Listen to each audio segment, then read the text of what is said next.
പാർലമെന്റിലേക്കുള്ള തെരഞ്ഞെടുപ്പ് ഫലങ്ങൾ വരുമ്പോൾ ഏറ്റവും ഞെട്ടലുണ്ടാക്കുന്നത് കേന്ദ്ര ഭരണകക്ഷിയായ ബി ജെ പിക്ക് തന്നെയാണ് എന്ന് പറയേണ്ടി വരും. മാത്രമല്ല ബി ജെ പിക്ക് വൻ വിജയം പ്രവചിച്ച ഒരു വ്യത്യാസവുമില്ലാതെ എല്ലാ ചാനലുകളും, എനിക്ക് തോന്നുന്നു ഒരു ചാനൽ മാത്രമാണ് 281 സീറ്റ് NDA എന്ന് പറഞ്ഞത്. ബാക്കി എല്ലാവരും 350 മീതെ 400 വരെ പറഞ്ഞവരുണ്ട്. പക്ഷെ ഇപ്പോൾ നാം കാണുന്ന കാഴ്ച 300 എത്താൻ പോലും NDA ബുദ്ധിമുട്ടുന്നു എന്നാണ്. ഈ ബി ജെ പിക്ക് ഒറ്റയ്ക്ക് എന്തായാലും കേവല ഭൂരിപക്ഷം ഇന്ത്യൻ പാർലമെന്റിൽ ഉണ്ടാവില്ല. എന്ന് പറഞ്ഞാൽ കഴിഞ്ഞ തവണത്തേതിൽ നിന്ന് 50-ലേറെ സീറ്റുകൾ ബി ജെ പിക്ക് ഇത്തവണ നഷ്ടപ്പെടുന്നു എന്നത് തന്നെയാണ്. ഇതൊരു ഞെട്ടിക്കുന്ന, അവരെ സംബന്ധിച്ചിടത്തോളം ഞെട്ടിക്കുന്നതാണ്. പക്ഷേ ഇന്ത്യയിലെ പൊതു നിരീക്ഷകർ സംബന്ധിച്ചിടത്തോളം ഈ ഫലങ്ങൾ, ഇത്തരത്തിൽ എക്സിറ്റ് പോൾ ഫലങ്ങൾ വന്നപ്പോൾ തന്നെ നമ്മളൊക്കെ പറഞ്ഞു, എക്സിറ്റ് പോൾ ഫലങ്ങളെ നമ്മൾ ആരും വിശ്വസിക്കുന്നില്ല. അതിന് കാരണം ഗ്രൗണ്ടിലെ യാഥാർത്ഥ്യം മറ്റൊന്നാണ്.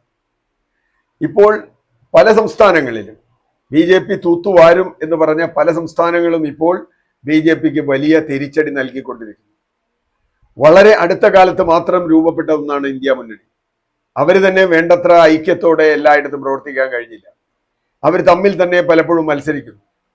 ഈ ഒരു അവസ്ഥ ഉണ്ടായിട്ട് പോലും 230 അടുത്ത സീറ്റ് ഇന്ത്യ മുന്നണിക്ക് കിട്ടിയെങ്കിൽ അതിനർത്ഥം കുറച്ചുകൂടി ശ്രമിച്ചിരുന്നുവെങ്കിൽ അവർക്ക് ഇന്ത്യയുടെ ഭരണം പിടിക്കാമായിരുന്നു എന്ന് തന്നെയാണ്.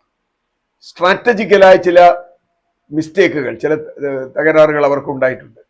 അതിലൊന്ന് ആന്ധ്രയിലെ ചന്ദ്രബാബു നായിഡുവുമായി സഖ്യമുണ്ടാക്കുക എന്നതായിരുന്നു.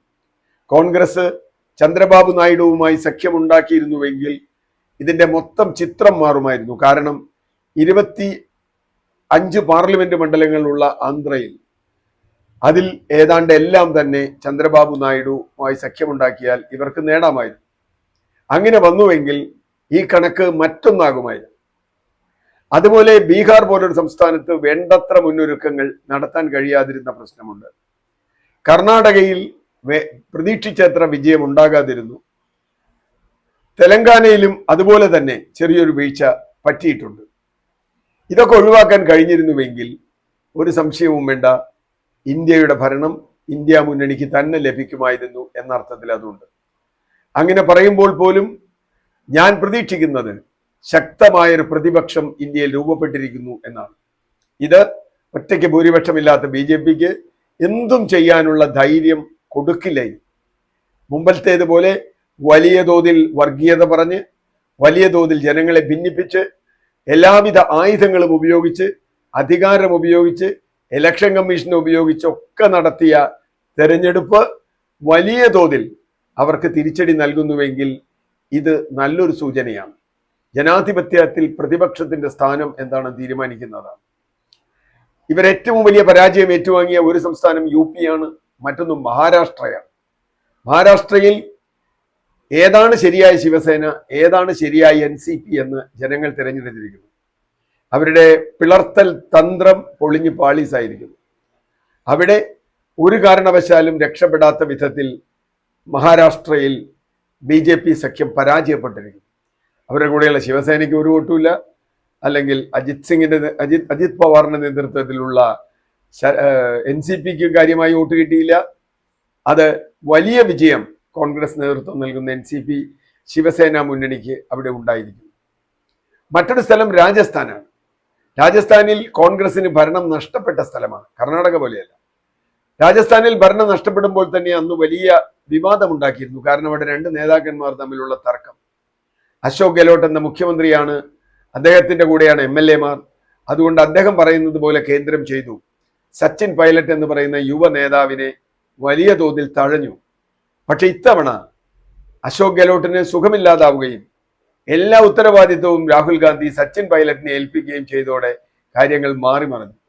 എല്ലാ പ്രവചനങ്ങളും പറഞ്ഞ് 24-ൽ 24 സീറ്റും NDA നേടുമെന്നാണെങ്കിൽ ഇപ്പോഴിതാ 11 സീറ്റിൽ ഉജ്ജ്വലമായ വിജയം, ഒരു CPM അടക്കം 11 സീറ്റിൽ അവിടെ ഉജ്ജ്വലമായ വിജയം ഇന്ത്യ മുന്നണിക്ക് ഉണ്ടായിക്കൊണ്ടിരിക്കുന്നു. പഞ്ചാബിൽ ഒരു സീറ്റ് പോലും NDAക്ക് നേടാനായില്ല. അവിടെ പോലും നമുക്ക് സംശയമുണ്ടായിരുന്നു. കാരണം ആം ആദ്മി പാർട്ടിയും കോൺഗ്രസും തമ്മിൽ ഉള്ള സഖ്യം അവിടെ ഇല്ലാതെ പോയി. ഹരിയാനയിൽ പ്രതീക്ഷിച്ച വിജയം ഉണ്ടായില്ലെങ്കിലും 10 സീറ്റിൽ 5 സീറ്റ് ഇന്ത്യ മുന്നണി നേടി. അവിടെയും എല്ലാ സീറ്റും കഴിഞ്ഞ തവണ NDA നേടിയതാണ്. വലിയ ഭൂരിപക്ഷം NDAക്ക് പ്രവചിച്ചതാണ് നമ്മുടെ സഖ്യങ്ങൾ. അല്പം തിരിച്ചടി ഞാൻ കണക്കാക്കുന്ന ഒരു സംസ്ഥാനം ദില്ലിയാണ്. ദില്ലിയിൽ ആം ആദ്മി പാർട്ടിയും കോൺഗ്രസും ഒന്നിച്ചു ചേർന്നിട്ടും അവിടെ ഒരു സീറ്റ് നേടാൻ കഴിഞ്ഞില്ല. അതിന് പല കാരണങ്ങൾ ഉണ്ടാവാം. കാരണം ആം ആദ്മി പാർട്ടിയും കോൺഗ്രസും എപ്പോഴും അവിടെ വലിയ തോതിലുള്ള സംഘർഷത്തിലായിരുന്നു ഉണ്ടായിരുന്നത് എന്ന് നമുക്കറിയാം. പെട്ടെന്നൊരു ദിവസം അവർ സഖ്യത്തിലായി എന്ന് പറഞ്ഞാൽ അത് ജനങ്ങൾ അത് അതുപോലെ എടുത്തുകൊള്ളണമെന്നുണ്ടോ? അരവിന്ദ് കെജ്രിവാളിനെ ജയിലിലിട്ടത് അത്ര വലിയ വികാരമായി അവിടെ വളർന്നില്ലയോ? തുടങ്ങിയ നിരവധി ചോദ്യങ്ങൾക്ക് ഇനിയും മറുപടി പറയേണ്ടതുണ്ട്.